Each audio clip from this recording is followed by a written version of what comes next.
ہمیں انگریزوں نے غلام بنایا، ایسٹ انڈیا کمپنی نے تجارت کے نام پر پورے ہندوستان پر قبضہ کیا، مگر یہ ادھورا سچ ہے۔ مفلس اور چھوٹے سے جزیرے نے کس بے رحمی سے ہندوستان کا خون چوس کر خوشحالی اور ترقی حاصل کی۔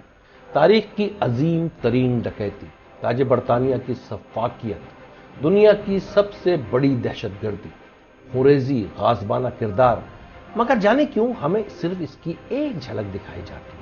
آئیے جانتے ہیں پوری حقیقت کیا ہے۔ تاریخ پر پڑی گرد صاف کرتے ہیں اور دیکھتے ہیں کہ عظیم جمہوریت برطانیہ نے ہندوستان سے کتنا خزانہ حاصل کیا، لالچ کی جنگ میں ہندوستان کو کس طرح اور کتنا مالی نقصان پہنچایا، ایک تجارتی کمپنی کے ذریعے دنیا کی سب سے بڑی دہشت گردی کیسے کروائی۔ تاریخ کا ہولناک باب، دل ہلا دینے والے ثبوت و شواہد۔ یہ سچ ہے کہ 17ویں صدی میں برطانیہ اور ہندوستان کا کوئی مقابلہ نہیں، دور دور تک مقابلہ نہیں۔ ہندوستان ایک قدیم تہذیب، خوشحال ترین ملک، اور برطانیہ ایک چھوٹا سا جزیرہ، اندھیروں اور جہالت میں ڈوبا ہوا۔ آپ سمجھیں گے کہ میں کوئی مذاق کر رہا ہوں، نہیں، ہم آپ کو مغرب کی ہی تاریخ سے بتائیں گے کہ ہندوستان اور برطانیہ اس کا کوئی میچ نہیں تھا۔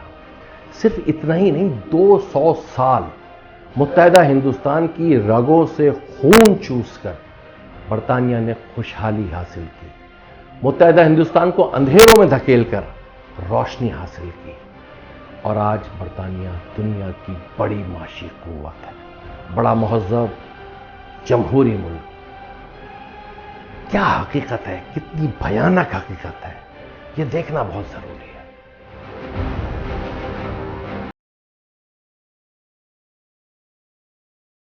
1700 میں برطانیہ کی آبادی 6 لاکھ، گندگی، غلاظت، بوسیدہ مکانات، بے ہنگم شہر، بحری قزاق، جہالت اور غربت کا راج، جبکہ ہندوستان کی آبادی 16 کروڑ، بڑے کشادہ شہر، وسیع باغات، محلات، زرخیز کھیت، کارخانے، بے مثال کاریگر، قدیم تہذیب کا مرکز، شہنشاہ نور الدین محمد جہانگیر کا دربار، شہنشاہ ہند کی سالگرہ کا جشن، دیو ہیکل ترازو کے ایک پلڑے میں شہنشاہ برجمان ہے، دوسرے پلڑے میں ریشم و اطلس، ہیرے، جواہرات، اجناس، کپڑا، سونا، چاندی، ہر شے باری باری پلڑے میں ڈالی جاتی ہے اور غریبوں میں تقسیم کر دی جاتی ہے۔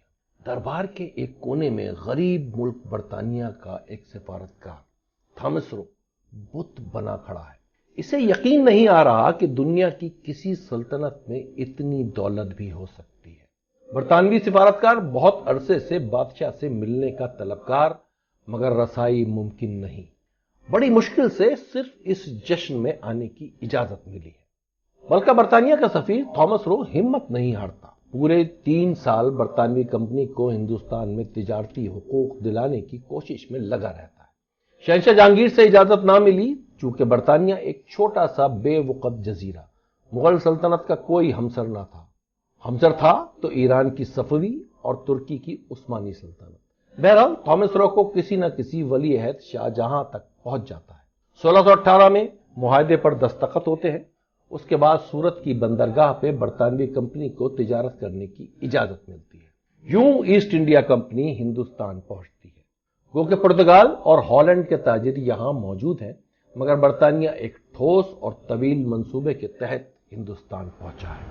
یہ تجارتی کمپنیاں ہندوستان سے ریشم، ململ، مسالے، سوت، نیل، پوٹاشیم نائٹریٹ، چائے اور دیگر مصنوعات لیتی ہیں، مگر بدلے میں دینے کے لیے کوئی پروڈکٹ نہیں۔ یورپی ممالک کے پاس ایسی مصنوعات تھی ہی نہیں، سو ادائیگی سونے اور چاندی کے سکوں میں کی جاتی ہے۔ یورپی کمپنیوں میں آپس میں لوٹ مار اور جھگڑے چلتے رہتے ہیں، سو ایسٹ انڈیا کمپنی نے اپنے کارخانوں اور گودام کی حفاظت کے لیے سپاہی بھرتی کر دی۔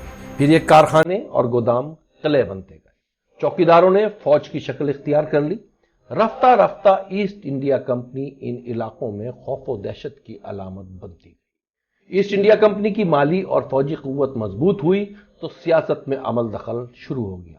کسی رجواڑے کو سپاہی دیے تو کسی کو توپے، جوڑ توڑ کے ذریعے ساحلی علاقوں کے بعد پورے ہندوستان میں اثر و رسوخ بڑھتا گیا۔ خیر، یہ الگ داستان ہے۔ ہماری ڈاکومنٹری کا موضوع ہے کہ ہندوستان کو مالی نقصان کتنا پہنچایا۔ گزشتہ قسط میں ہم نے آپ کو بتایا تھا کہ بنگال میں قحط کے دوران 2,66,00,000 افراد جب بھوک سے مر رہے تھے تو اسی بنگال سے $100 ملین برطانیہ بھیجے گئے۔ مگر بڑا سوال یہ ہے کہ مجموعی طور پر کتنی دولت برطانیہ نے ہندوستان کی رگوں سے چوسی؟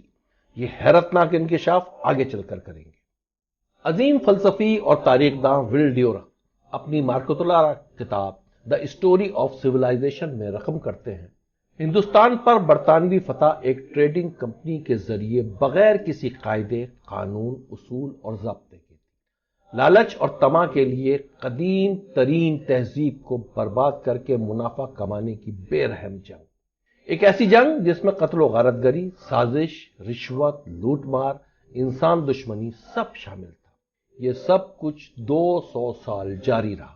برطانیہ نے ہندوستان کو کتنا مالی نقصان پہنچایا، آپ حیران رہ جائیں گے۔ یہ بھی آگے چل کر جائزہ لیں گے، مگر پہلے بات کرتے ہیں اس سے بھی زیادہ حیرت انگیز برطانیہ کے صنعتی انقلاب کی۔ اگر آپ غور کریں تو یورپ کی برتری صرف صنعتی انقلاب کی مرہون منت ہے، یعنی مشینوں کی ایجاد جس نے یورپ کی تقدیر بدل ڈالی۔ ذرا مزید گہرائی میں جائیں تو پتہ چلتا ہے کہ اس انڈسٹریل ریولوشن کا مرکز برطانیہ ہے۔ ذرا اور غور سے جائزہ لیں تو جان سکتے ہیں کہ یہ دور 1760 سے 1840 کا ہے۔ 18ویں صدی انڈسٹریل ریولوشن سے جوڑی جاتی ہے۔ یہ وہی دور ہے جب یورپ کے پسماندہ اور غریب ممالک ایشیا کو لوٹ رہے تھے۔ خاص طور پر برطانیہ ہندوستان اور چین کے قومی وسائل کو دھڑلے سے اپنے ملک لے جا رہا تھا۔ ہندوستان اور چین کی تمام دولت برطانیہ بھیجی جا رہی تھی۔ تو جناب حقیقت یہ ہے کہ اسی لوٹ مار کے سرمایے سے برطانوی صنعتی انقلاب لایا گیا۔ گھبرائیں نہیں، پورے تاریخی ثبوت و شواہد آپ کے سامنے رکھیں گے۔ بہرحال یہ یورپ کی ذہانت ہے کہ لوٹ مار کے خزانے کو عیاشی میں نہیں اڑایا بلکہ صنعتی انقلاب میں لگایا، جس کے باعث آج بھی یورپ دنیا بھر میں ترقی یافتہ جانا جاتا ہے۔ مگر کیا یہ حقیقت نہیں کہ یہ ترقی اور خوشحالی ایشیا کو لوٹ کر حاصل کی گئی؟ یہ دعویٰ نہیں، تاریخ ہے۔ آئندہ قسم میں اس حوالے سے تمام ثبوت آپ سے شیئر کریں گے۔ بڑا سوال یہ ہے کہ انگریزوں نے ہندوستان میں کتنی لوٹ مار کی، کتنی دولت برطانیہ لوٹ کر لے گئے۔ ہم جانتے ہیں کہ نادر شاہ درانی نے 1739 میں دلی پر خوفناک حملہ کیا۔ لگ بھگ 2 ماہ لوٹ مار کا سلسلہ جاری رہا۔ دلی لہو لہان اور نادر شاہ موجودہ کرنسی کے اعتبار سے لگ بھگ 143 ارب ڈالر لوٹ کر لے گیا۔ یقین جانیں یہ رقم انگریزوں کے مقابلے میں کچھ بھی نہیں۔ آپ حیران ہوں گے، انگریزوں نے 200 سال میں ہندوستان پر جھاڑو پھیر دی۔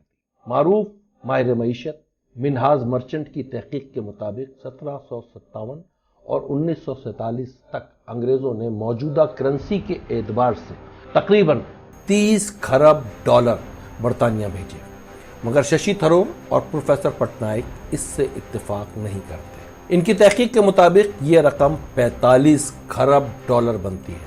جی ہاں، 45 billion dollars. Minhaz Merchant web DailyO پر تحقیقاتی مقالے میں لکھتے ہیں، 1988 میں the Illustrated Weekly of India میں ایک مضمون ڈیبٹ and dishonour of the British empire لکھا تھا، جہاں میں نے ہندوستان سے برطانیہ جانے والی دولت کا اندازہ لگ بھگ 30 کھرب ڈالر لگایا تھا۔ اس کے 30 سال بعد ششی تھرور نے آکسفورڈ یونین سے خطاب کرتے ہوئے رقم کا تخمینہ 2015 کے حساب سے کہیں زیادہ لگایا۔ یہی تذکرہ انہوں نے اپنی کتاب این ایرا آف ڈارکنیس میں بھی کیا۔ ششی تھرور کا آکسفورڈ سے خطاب پوری دنیا میں مشہور ہوا، بلکہ یوں کہیں وائرل ہو چکا ہے۔ آپ انٹرنیٹ پر بآسانی ملاحظہ کر سکتے ہیں۔ ششی تھرور اپنی کتاب این ایرا آف ڈارکنیس میں لکھتے ہیں، لوٹ مار کے علاوہ ٹیکس برطانوی راج کی پسندیدہ صورت تھی۔ انڈیا کو برطانیہ کے لیے دودھ دینے والی گائے بنایا گیا۔ لندن کے خزانے میں آنے والی آمدنی کو ارل آف چیتھم ایک قوم سے چھٹکارا قرار دیتے تھے۔